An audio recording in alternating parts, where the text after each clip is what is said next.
The notification hit at 3:47 p.m. on a Tuesday, right in the middle of a client presentation about influencer engagement metrics. I glanced at my phone without thinking, expecting a like, a comment, some minor algorithm drama. Instead, my pulse stopped. 47,823 viewers live on my private Instagram account, an account I had switched to public exactly 1 hour and 47 minutes earlier.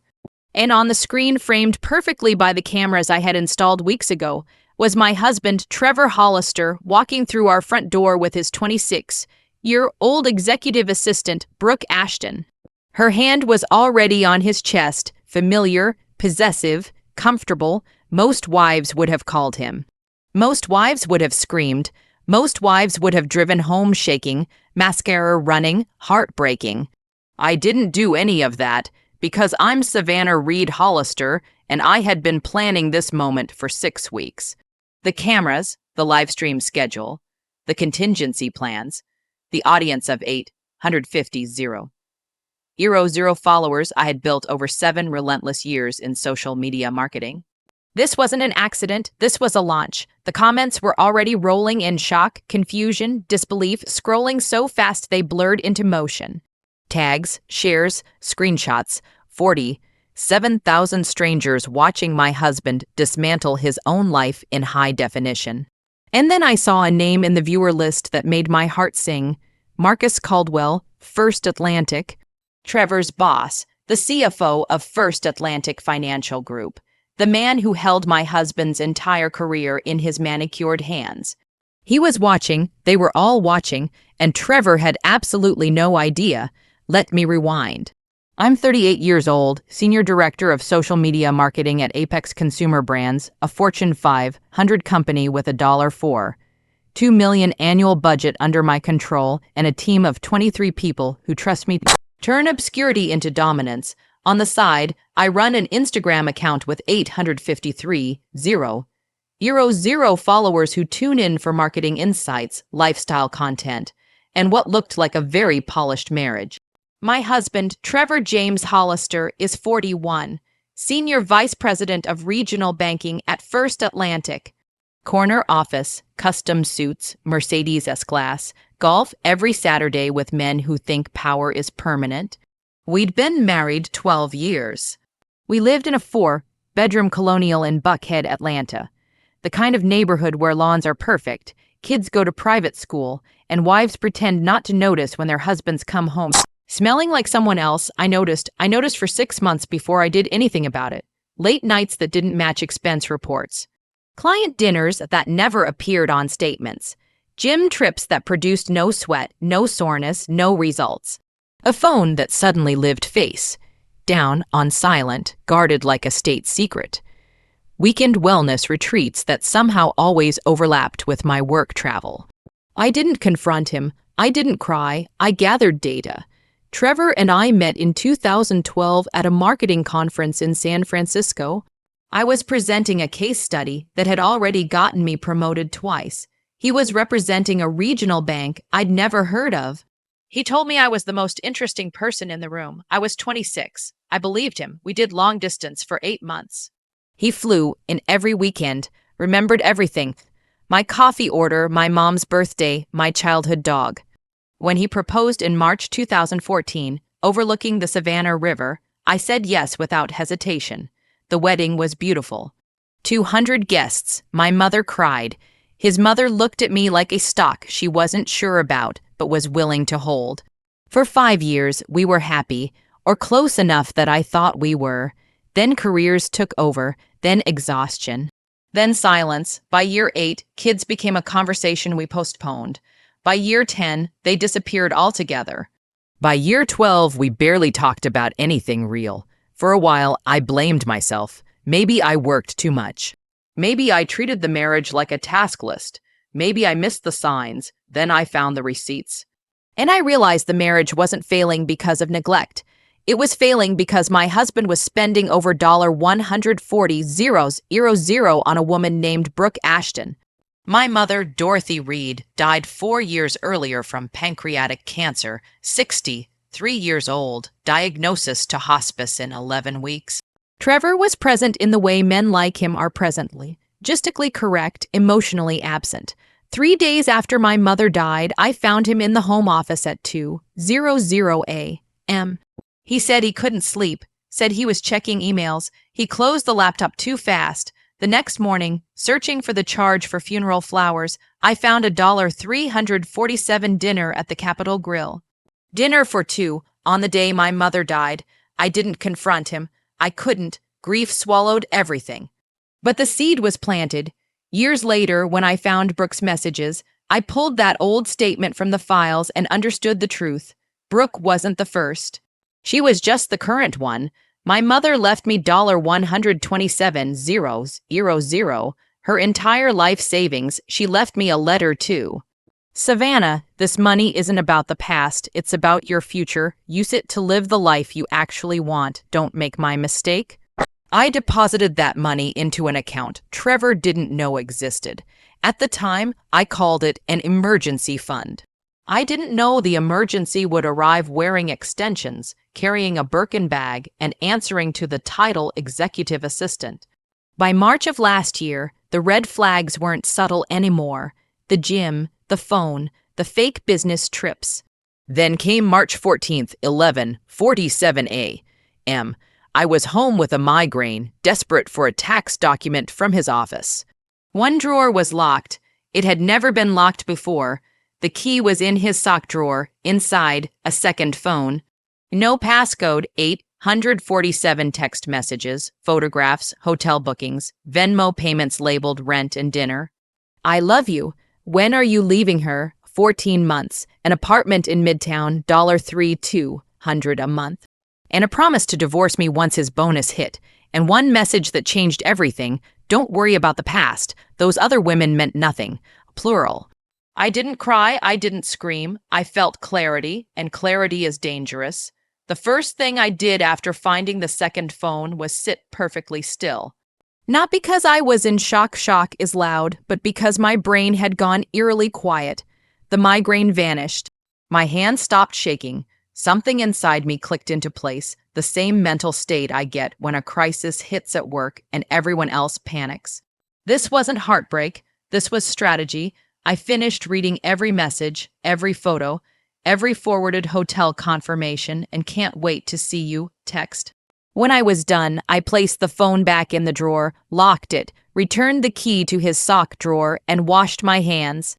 Then I made a list. The list started with money, because money never lies. Trevor had always handled our finances. Quarterly reviews, spreadsheets, forecasts. He loved control, or at least the illusion of it. I logged into our joint accounts directly. What I found was worse than I expected.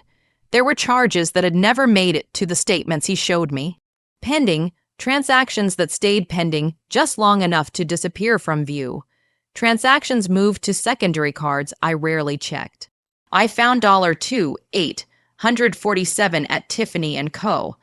I found $1,200 at a boutique hotel in Savannah, a city neither of us had visited together in years. I found dinner charges on nights he'd claimed to be eating something quick at the office. The total was already staggering, and I was barely scratching the surface. That was when I stopped pretending this was something I could handle alone. The next morning, I called Dana Morty. Dana ran a boutique investigative firm out of a modest office in Decatur. She was 47'5", and had spent 23 years as an FBI special agent specializing in cybercrimes before retiring early. She charged $275 an hour. I slid a folder across her desk. I need you to confirm what I already know. I said, and then I need you to find everything I don't. She flipped through the screenshots, the photos of statements, the address of Brooke Ashton's apartment. How long? She asked. 14 months, I said. But I want proof, every hotel, every dinner, every lie. Dana looked at me for a long moment. Most wives want to know if it's true. She said, you already know. You want ammunition. Exactly. She smiled. Not kindly, not cruelly. Professionally, 3 weeks later, I had paid Dana $8,200, worth every dollar. Here's what she found. 47 hotel stays, from the Ritz, Carlton in Buckhead to a Best Western in Savannah when Trevor claimed to be attending regional conferences. $31,000 in hotels alone. 6 purchases from Tiffany & Co. Diamond studs, a tennis bracelet, a sapphire pendant that matched Brooke's eyes. $23,000. Brooke's apartment in Midtown. $3,200 per month for 14 months. Total $44,800. Car payment $487 per month. Credit card top-ups. Cash deposited into Venmo every Friday. Walking around money. According to one recovered text. Another $43,200. Grand total $142,000. That number hit harder than the affair itself. $142,000. More than my mother saved in 40 years of teaching. More than our emergency fund. More than the money we talked about using to renovate the kitchen, take a second honeymoon, maybe finally start a family. He hadn't just cheated, he had stolen our future and handed it to someone else. I spent 3 nights building documentation. Color-coded spreadsheets, timeline graphics, screenshots sorted by date and category, GPS data cross-referenced with his business trips. By the time I finished, I had 247 pages of evidence. And then I called Catherine Beaumont. Catherine was 61, silver-haired, and had a corner office on the 38th floor of Bank of America Plaza. She had practiced family law in Atlanta for 37 years and handled divorces that made headlines. Her consultation fee was $850 an hour. I paid it with my mother's inheritance. It felt right. She flipped through my folder slowly. In 37 years, she said, I have never seen a case this well documented on day 1. I'm in marketing. I said, date doesn't lie. No, she agreed. It doesn't. She closed the folder. What do you want? Everything. I wanted the house, my retirement intact, reimbursement for what he spent on her. And I want him to suffer. I added, not legally. I want his reputation destroyed. Catherine was quiet for a moment. Georgia is a one-party consent state, she said carefully. And hypothetically, if someone live-streamed events in their own home using security equipment they installed themselves that could be legal, what if the stream showed them entering the bedroom? I asked, and then I walked in before anything explicit. She smiled. That, she said, would be very prudent. The paperwork would take 4 weeks. I needed the same amount of time to set the stage. That night, I met Kendall Pierce. We'd been best friends since freshman year at Georgia Tech. She ran a tech company specializing in live stream infrastructure for e-commerce brands. You want to live stream your husband cheating, she said, nearly choking on her wine.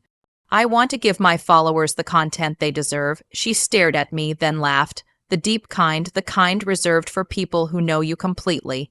How many cameras? 3, living room, kitchen, bedroom. She nodded slowly. I can do that. April 8th. Tuesday, 11:47 a.m. I kissed Trevor goodbye that morning like nothing was wrong. Told him I was flying to Chicago for 3 days. He barely looked up from his phone. I didn't go to Chicago. I checked into the Waldorf Astoria 15 minutes from our house. At 1:47 p.m., I switched my Instagram account from private to public. At 2:00 p.m., I went live and then I waited. At 2:00 p.m., my Instagram live opened on an empty room, our living room. Sunlight poured through the windows, bouncing off the hardwood floors I'd picked out myself. The couch Trevor liked to claim as his.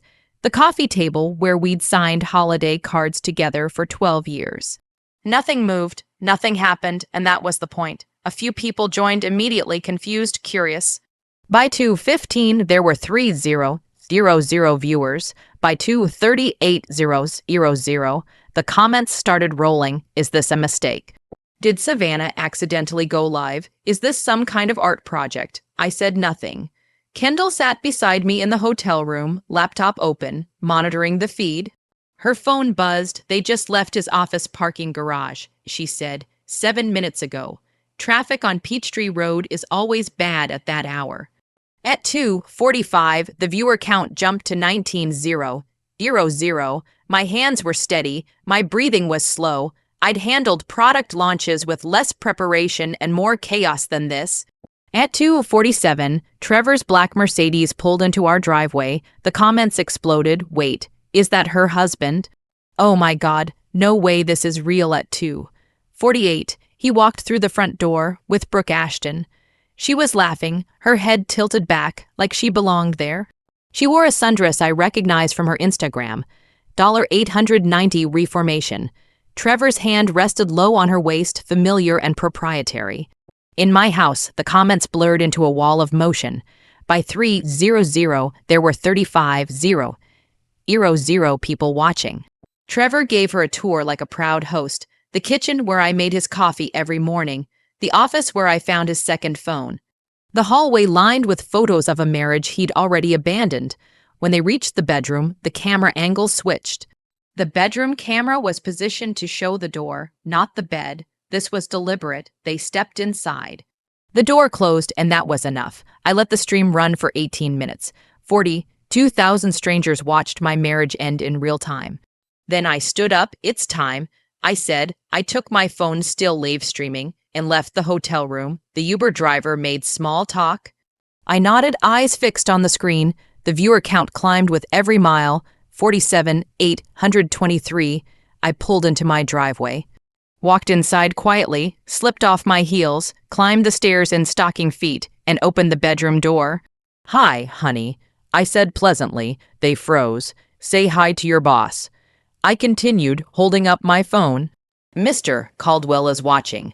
Trevor's face drained of color, red, white, gray, a shade of green I didn't know existed. "Savannah, don't," I said calmly. "Every word you say is being heard by nearly 50,000 people, including HR, and, oh look, your mother." Brooke was already crying, scrambling for clothes, clutching my decorative pillows like flotation devices. "You should start packing," I told Trevor. "The divorce papers will be ready." I turned to leave, then stopped. "The next time you want to cheat," I said, "maybe don't do it in the house I own, in the bed I paid for, on the live stream I set up." I winked at the camera and ended the stream. By midnight, 1 million impressions, 893 zeros, 0 shares. By morning, Trevor's phone wouldn't stop ringing.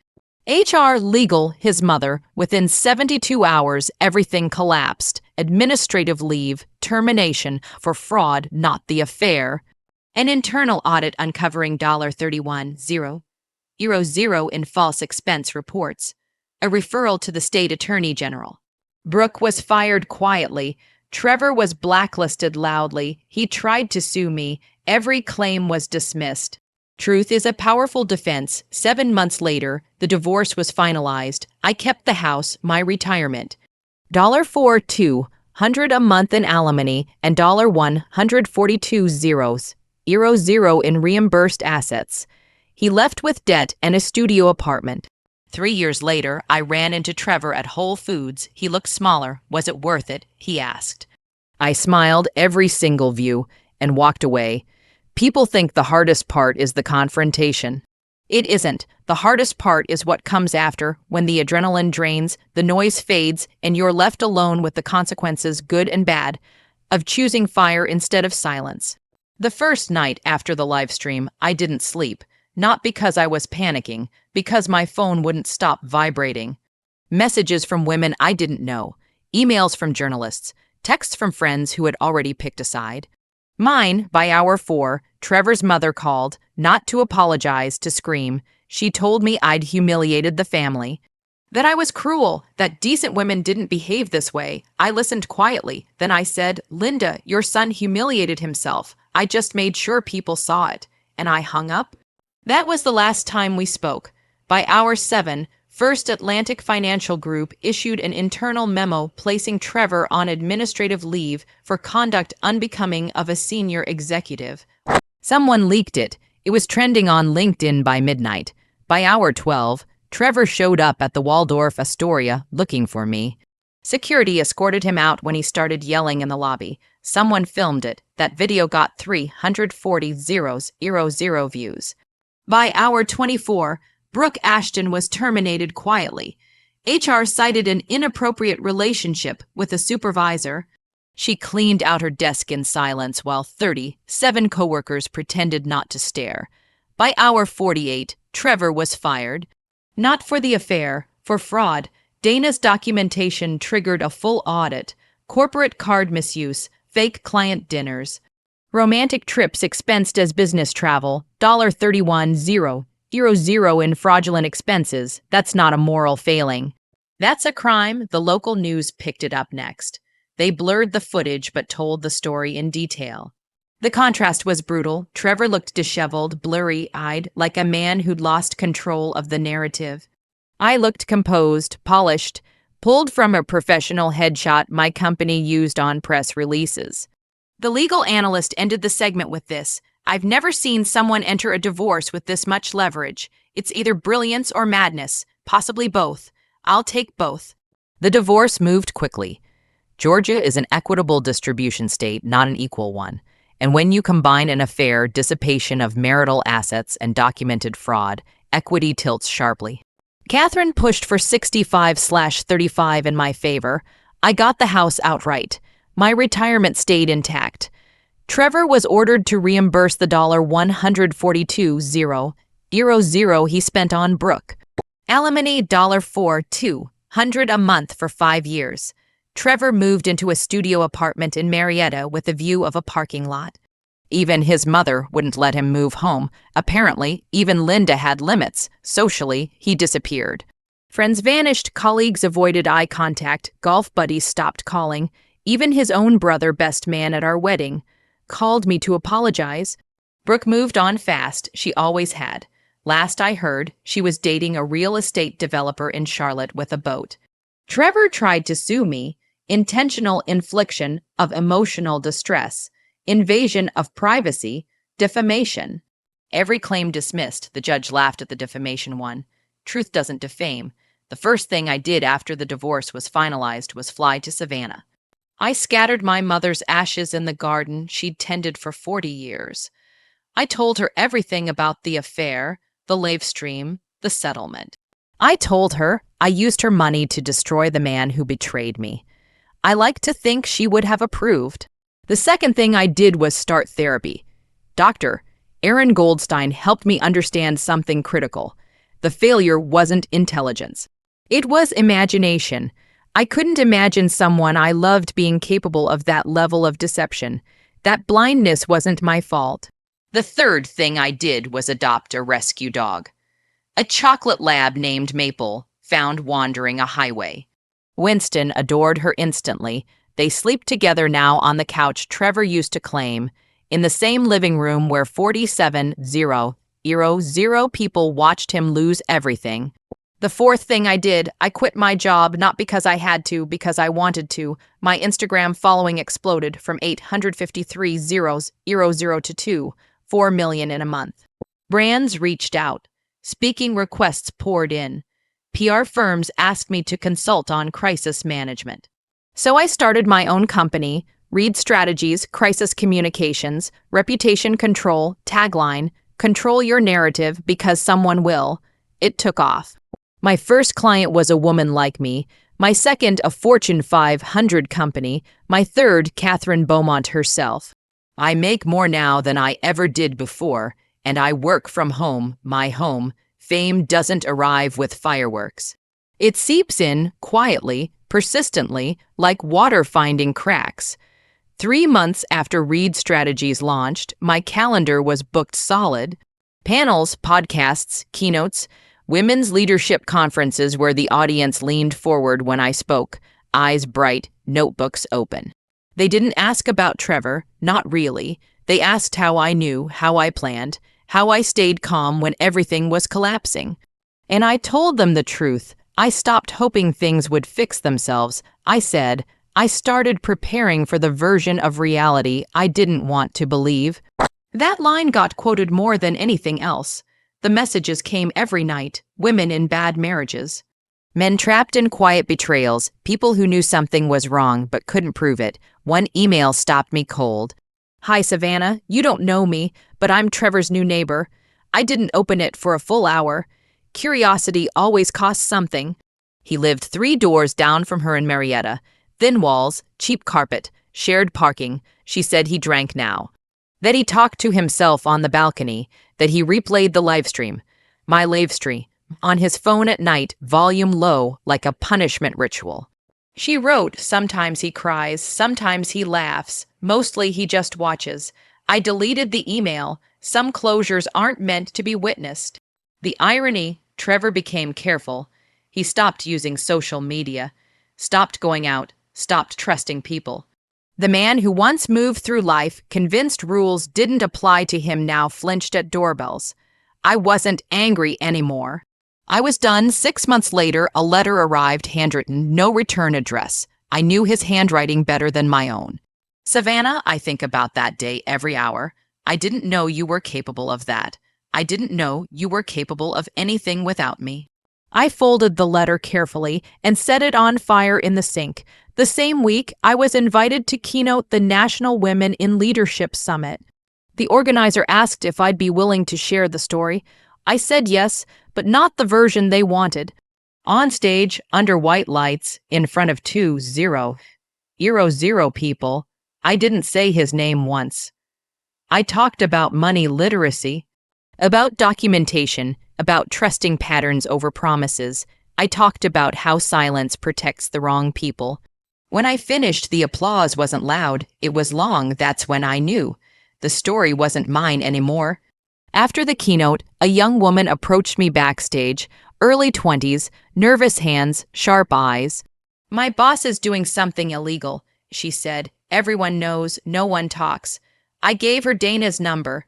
2 months later, her company was under federal investigation. She sent me flowers. Maple grew older. Winston grew calmer. The house filled with light again. I repainted the bedroom, sold the bed, opened the windows. One afternoon, 3 years to the day after the live stream, my phone buzzed with a LinkedIn notification. Trevor Caldwell has viewed your profile. I stared at it for a long time, then I blocked him. Some echoes don't deserve answers. That night, I went live again, not to expose, not to destroy, just to talk. Some of you followed me because of chaos. I said, but staying requires growth. I told them this. Winning isn't humiliating someone. Winning is never needing to speak their name again. People assume closure arrives with an apology. It doesn't. Closure arrives when nothing pulls at you anymore. Not curiosity, not anger, not the urge to prove anything.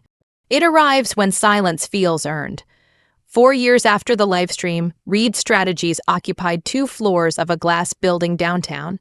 No name on the door, no face on the website.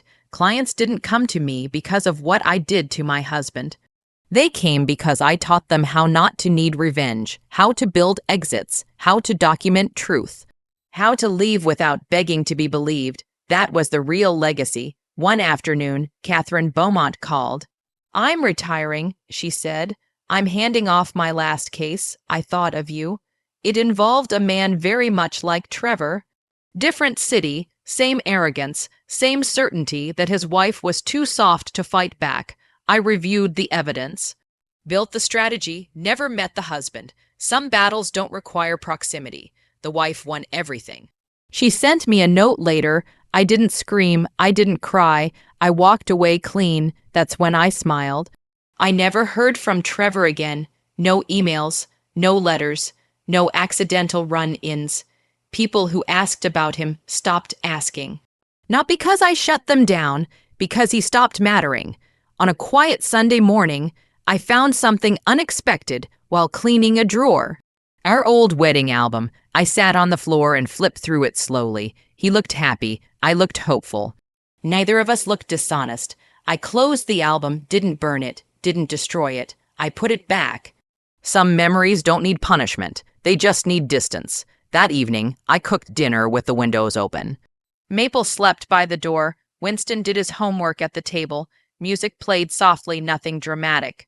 No cameras, no audience, just peace. Later, I posted one final video. No storytelling, no details.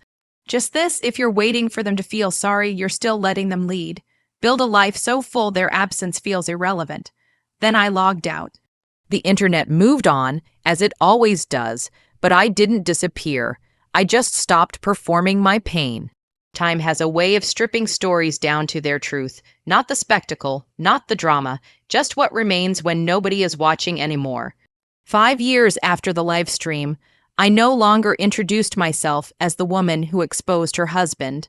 Other people did that for me. I corrected them gently. That was something I survived. I'd say, it's not who I am. Reed's strategies grew carefully.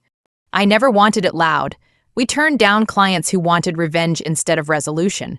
We refused work that required humiliation instead of accountability. Our rule was simple. If the truth isn't enough, we won't decorate it. That reputation spread faster than any viral video ever could. Winston graduated high school. Trevor didn't attend, not because he wasn't invited, because Winston didn't want him there. He asked me first, like he always did. "Is that okay?" he said. "If I don't include him." I hugged him. You never have to make space for someone who didn't make space for you. He smiled like he'd been waiting to hear that his whole life. Maple went gray around the muzzle. Every morning, she still waited by the door like the world was about to begin. In a way, it always was. Every now and then, someone would recognize me at airports, at bookstores. Once in line for coffee, they'd lower their voice, "You're her, right?" I'd nod. They'd say things like, "I left. I documented everything. I didn't feel crazy anymore." Those were the moments that mattered, not the views, not the shares, the quiet confirmations. I never told Winston every detail. He didn't need them. What he saw was consistency, a mother who didn't shrink, a home that stayed safe. A life that didn't revolve around explaining a man's failures. That was the inheritance on the anniversary of the livestream 10 years later. I didn't mark it publicly. No posts, no reflections. I took the day off. I drove to the coast alone, walked the shoreline until the sun dipped low, and I realized something surprising. I wasn't proud of what I did. I was proud of what I didn't do afterward. I didn't spiral. I didn't harden. I didn't turn pain into my personality. I moved on. That night, back home, I opened my laptop. I drafted one final piece of content, not a story, a message. Some people enter your life to teach you strength. Others enter to test whether you'll use it. Either way, the lesson is yours to keep. I posted it, then I closed the app for good. The funny thing about endings is that they don't announce themselves. There was no final conversation, no dramatic last sighting, no moment where the universe clapped and said, "You're healed now." Life just kept going, and one day it was good. Reed's strategies eventually stopped feeling like a comeback story. It was just work I loved, quiet meetings, serious people, real outcomes. When journalists reached out asking to revisit the viral live stream, I declined politely. I wasn't interested in resurrecting a version of myself that survived by fire. I preferred the one who lived by calm. Winston moved out, college, another city, another beginning. On moving day, he hugged me longer than usual. "You okay?" he asked. I smiled. "I taught you how to leave." I said, "That means I did my job." He laughed. But his eyes stayed soft. Maple passed away one spring morning, peacefully, sunlight on the floor, no fear. I buried her under the oak tree in the yard, the same yard Trevor once tried to claim as his legacy. Funny how things circle back. Years later, someone asked me if I ever regretted the live stream. I thought about it carefully. Then I said the truth. I don't regret telling the truth. I regret how long I thought silence was strength. Because here's what no one tells you. You don't owe people your quiet suffering. You don't owe loyalty to lies. You don't owe protection to someone who broke the contract first. What you owe, first and always, is yourself. I never remarried, not because I was afraid, because I was content. My life was full. My days were mine. My nights were peaceful. Love, I learned, doesn't have to arrive wrapped in promises. Sometimes it shows up as stability. As safety as waking up without dread. One evening, much later, I sat in the same living room where everything once fell apart. Different furniture, different colors, different energy. I opened my laptop, scrolled, paused, and smiled. Because the story, the one that once threatened to define me, had become something else, a mirror, a warning, a permission slip. The end